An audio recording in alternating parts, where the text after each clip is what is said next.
She's really beautiful, isn't she? Yeah. I don't often walk up so close to the flag. Sometimes it just seems to be there. But when you realize all that it represents on a day like today, it takes me deeper.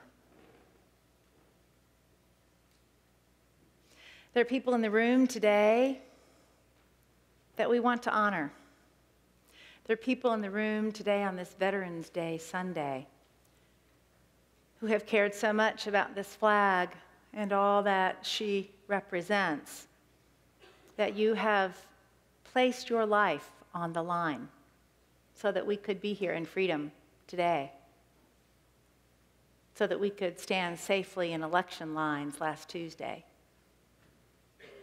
So if you are a veteran of this great country of ours, would you please stand, because we want to say thank you.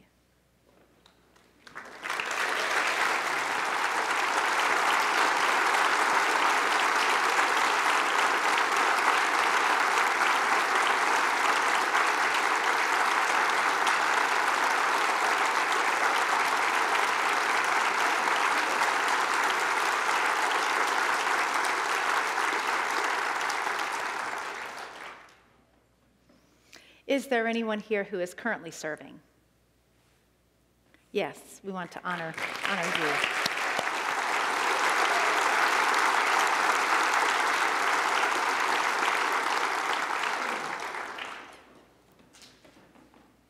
you. Is there anyone here who has family members who are serving?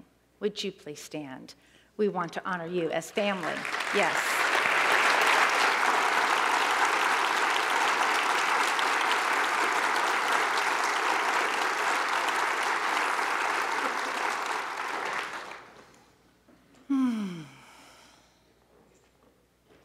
So here we are on November the 11th, Veterans Day, and it's also the Sunday after Election Day, this every 4-year election day where we had the opportunity to elect a president. And we all had different experiences with that election process. I've been hearing people's stories, and I want to share one in particular Reverend Bob Barth shared with me. He went to his polling place, and in his polling place, you sat down at tables, and there were little partitions right in front of you, and you marked on paper ballots. And there were people beside you with their little partitions as well. So when Reverend Bob sat down to vote, across from him at the table, there were people seated as well with their partitions separating them. And as Bob is carefully marking his ballot, he hears a woman say, "No, George, it's no, no, yes, yes."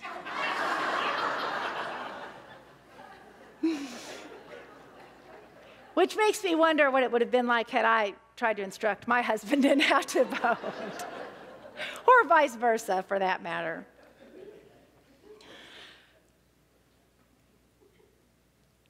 It might surprise you to know that not everybody voted as you did this last week.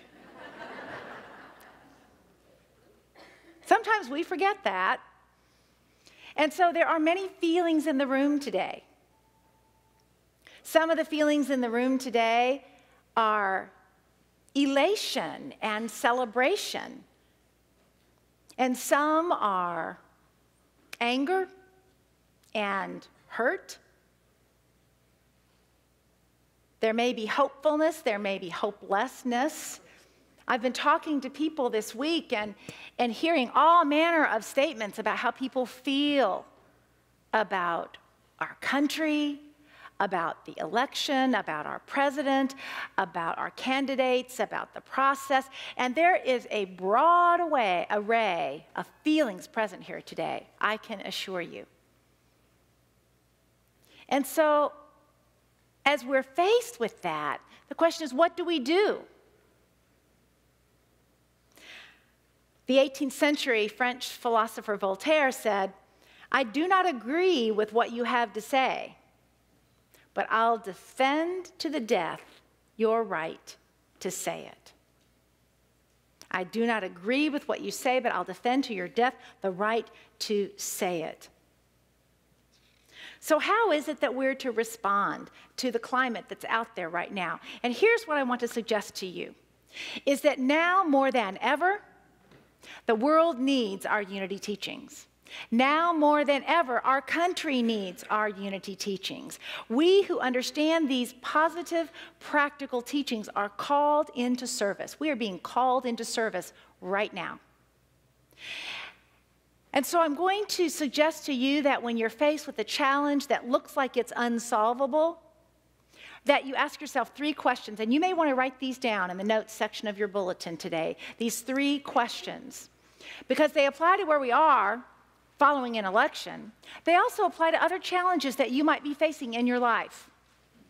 And the first question that you want to ask yourself is, how can I see this differently? How can you see this differently? How can you see the situation from a different perspective? And Jesus had a thing or two to say about this, actually. And so I've bought my specially big, makes me look like a Bible scholar Bible with me today. Since last week, if you were here at this service, I got just ever so slightly tongue-tied and didn't look much like a Bible scholar last week. If you weren't here, you must listen or watch the video from last week. It'll be the first of many of a blooper outtake reel that we want to make for the ministers.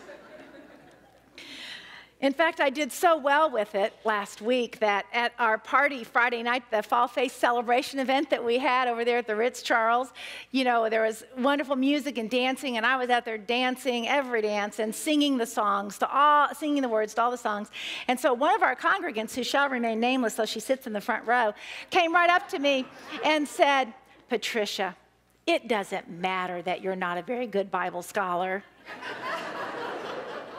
Because you know all the words to all the important songs." All right, so anyway, back to the question, how can I see this differently? And in his Sermon on the Mount, which is Matthew 5, 6, and 7, in his Sermon on the Mount, Jesus is reported to have said, "The eye is the lamp of the body. So if your eye is healthy, your whole body will be full of light. But if your eye is unhealthy, your whole body will be full of darkness." If your eye is healthy, your body will be full of light. If your eye is unhealthy, your body will be full of darkness. Now we know that what's being spoken of here is not the literal eye on your face, but the spiritual eye, the ability to see the truth in situations, to see past the obstacles, to see past the challenges. And what we also know is that we're really talking here about one of Unity's core teachings, which is that as we hold thoughts in our mind, they begin to attract other to them.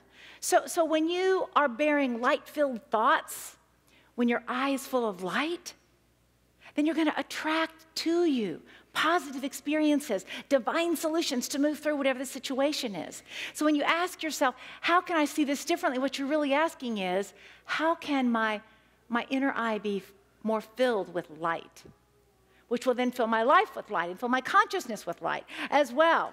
You know, there is the tendency, and I understand it, to blame Washington for all of our problems right now.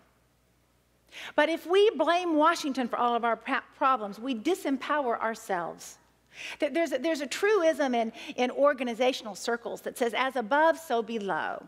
And that means as above, as in, as the leader goes in an organization, as the leader's consciousness is in an organization, so the rest of the organization will follow. As above, so below.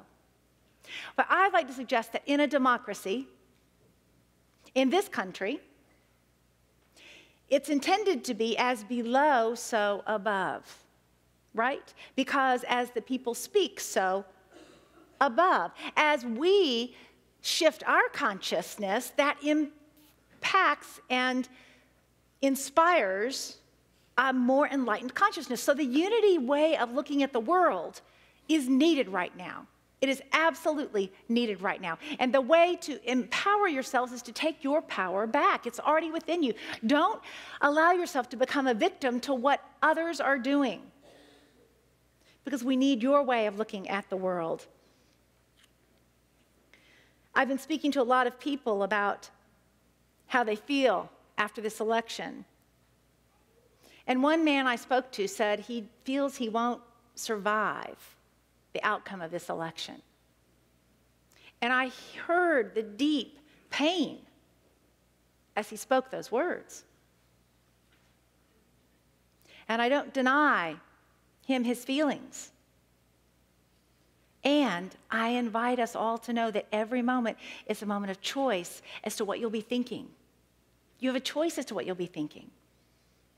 You know, and even if you need to be in a greater time of grief because perhaps your candidates didn't get elected, take your time for grieving and then begin to notice your thinking and allow them to shift upward and be more light-filled so that you're filling not just your own life with light, but you're filling the consciousness of our country and our community with greater light as well. You have a choice. I have a choice every moment around our thoughts and to make a shift. And it's not about feeling guilty when we notice that we've fallen into negative or judgmental or critical thinking. It's not about judging ourselves for that. It's about saying, oh, wow, I noticed, look at that thought. Do I want that thought to create? No, I don't think so. Yeah. So the first question you want to ask yourself in any situation that you're facing is, how can I see this differently? How can I see this differently? And remember that you are not a victim because you and you only control your thoughts. All right, the second question to ask yourself is, how can I love more? How can I love more? And that follows the series we've been working together on for the last 6 weeks, right? Love for no reason. How can I be more love? How can you be more love? And of course, Jesus spoke a lot about love and the importance of love in the world. And again, back in his Sermon on the Mount, he said, you've heard it said that you shall love your neighbor and hate your enemy. But I say to you, love your enemies and pray for those who persecute you. And then he asks this question. He says, for if you love those who love you, what reward do you have? In other words, if you love those who are easy to love, what big deal is that? Well, we know it does make a difference, of course, but he's saying stretch yourself to love those who might be hard to love. He says, if you greet only your brothers and sisters, what more are you doing than others? Everybody does that. So he's inviting us to stretch our concept of love there. And I really appreciate what Abraham Lincoln once said. He said, I do not like that man. I must get to know him better. I do not like that man. I must get to know him better. Now, interesting. You could follow that first phrase with a lot of other sentences, couldn't you? I do not like that man. I'm going to avoid the heck out of him. I do not like that man. I hope I never have to see him again. I do not like that man. I'll have to get to know him better. You see, when we get to know each other better, it begins to breed understanding. Now, some of you are not particularly happy with me this week because you read my blog that came out with our church newsletter, and you didn't maybe like what I invited you to consider. In fact, one person called me and said, Patricia, I like your blog this week. You know how I know I like it? I said, no. She said, because I don't want to do what you've asked. And what I suggested in the blog, and what I'll suggest to you, is that you and I, remembering that it's as below, so above, that we cross over the other aisle. In other words, that we cross the aisle to those on the other side and begin to listen. What do those who are different from we are have to say? And to listen from our hearts. I called somebody who's close to me and I knew had voted markedly differently than I. Typically, we just respectfully don't talk about politics. But I called this person and said, I just want to check in with you and see how you're doing, how the election was for you. Tell me. I want to listen. And I said, because this is my approach, I said, I don't want to debate you. I don't want to criticize you. I just want to hear. I just want to hear your perspective. And so we had this wonderful conversation. Well, it was me listening. I mean, that's what I did. I listened. I didn't interrupt. I didn't offer all other perspectives. I just listened until he came up for air. And then I said, tell me more. Tell me more about what you meant about, there was a particular point he made that I hadn't really understood. I said, tell me more. And at the end of the conversation, I had come to some new understandings that were really important. We've got to be able to do that with each other. You know, I think it's really interesting that we go through this election season, and my gosh, it's so full of accusations and such that God bless these poor elected officials. At the end of that time, these congressmen and women are supposed to shake hands and make nice with each other, right?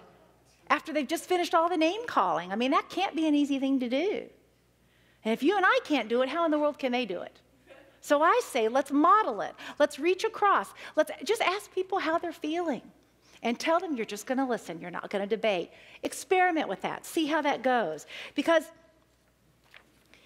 when you spend time with somebody who's different from you, as Abraham Lincoln suggested, they will grow and you will grow, and the world will grow. Maybe you remember that TV show that was called Wife Swap.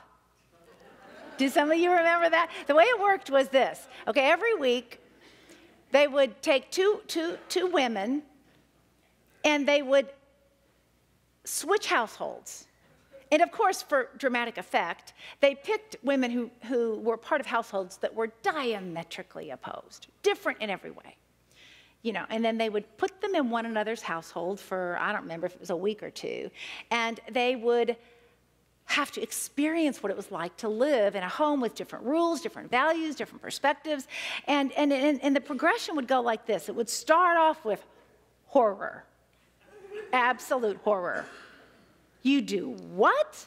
Your children do what? You serve what for dinner?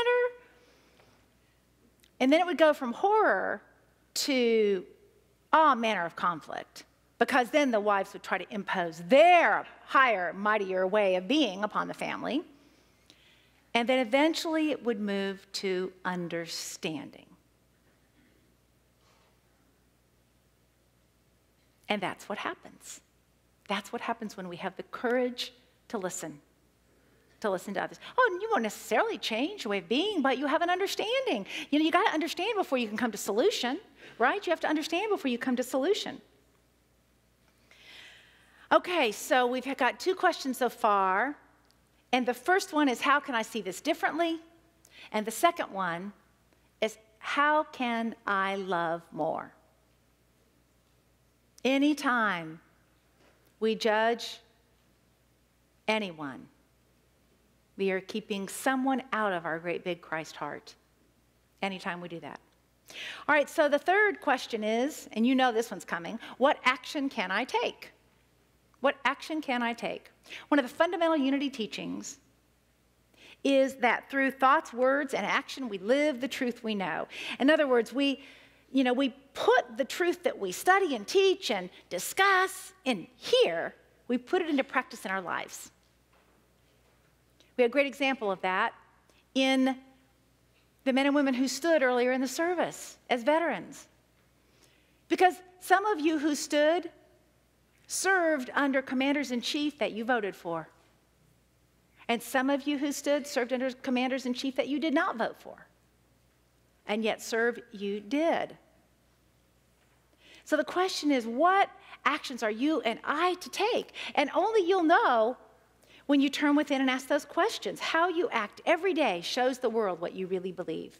How you act every day, how I act every day shows the world what we really believe. You remember that wonderful quote that you may be the only Bible that someone ever reads? I mean, your life may be the only knowing of unity that someone ever has. One of our congregants, Lee Harris, writes a weekly blog called An Entrepreneur's Words. And recently he wrote a blog where he asked the question, what am I doing today that makes me better than I was yesterday? What are you doing today? What will you do today that makes you better than you were yesterday? Now, we know that really there's nothing you can do that will make you better in the divine sense. You're perfect. You're whole, you're complete, you're a divine expression of God, just as you are. And no matter what you do today, you're not going to be a better person in the divine sense of the word. But you know what the point of the question is. What can you do that will better your life, make a greater contribution to the world, move you closer to your dreams, be in service to our community? What can you do? It's a powerful question to ask that question every day. Because action is where we put our unity teachings into practice. And it's what lifts the consciousness of the world, is when you and I step out in action. You have the opportunity to be an incredibly positive impact on others, to really become change agents as you make your choices. You see, the real message here today is that no one is a victim. No one can take your power from you. You have the power to choose your thoughts.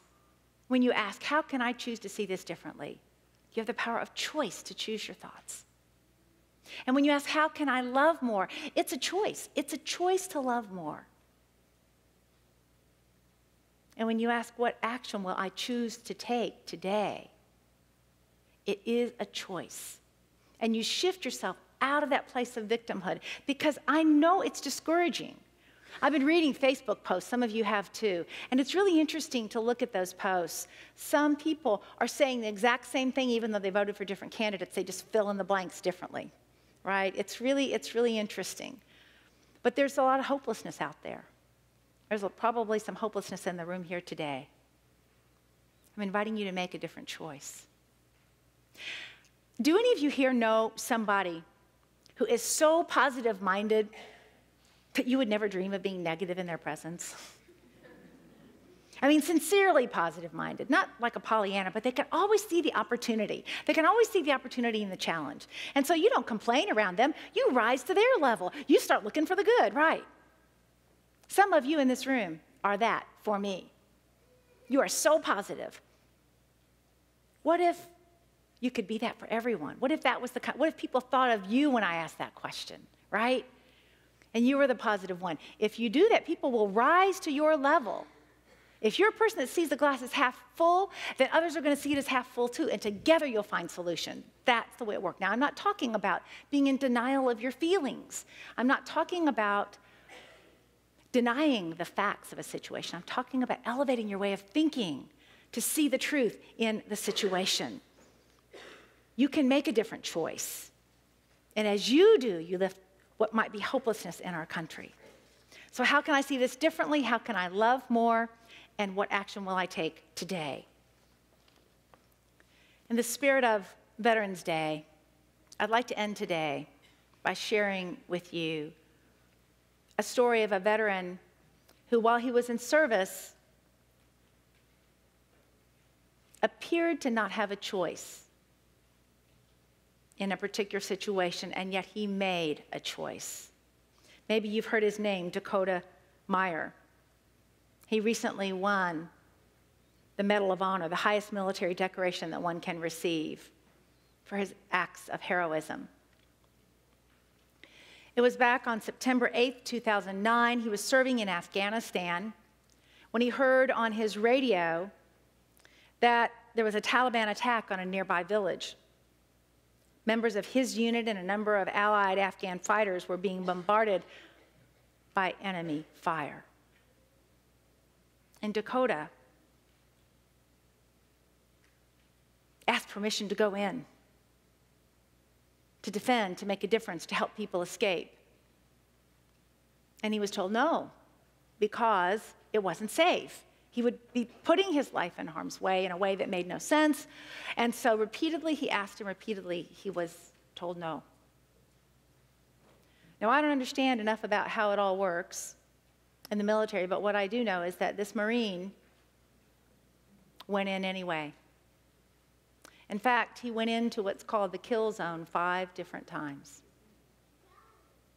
And throughout his efforts, he rescued 23 Afghans and 13 Americans.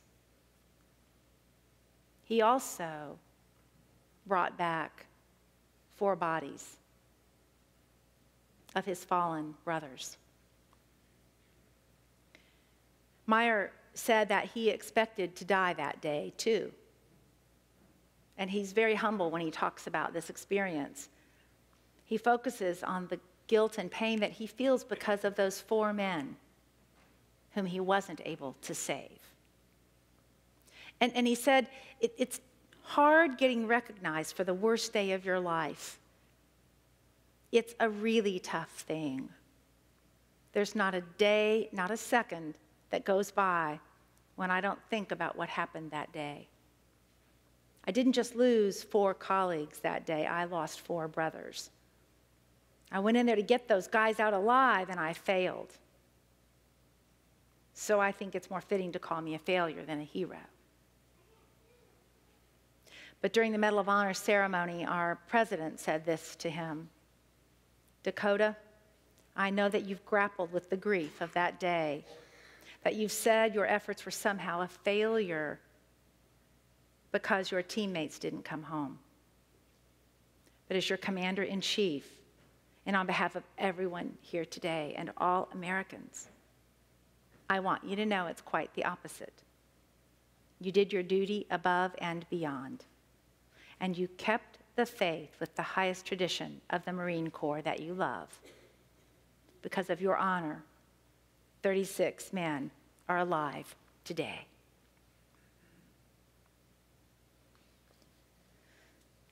So here we are on Veterans Day,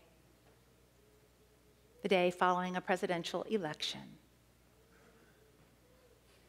I want to honor wherever you may be in your feelings.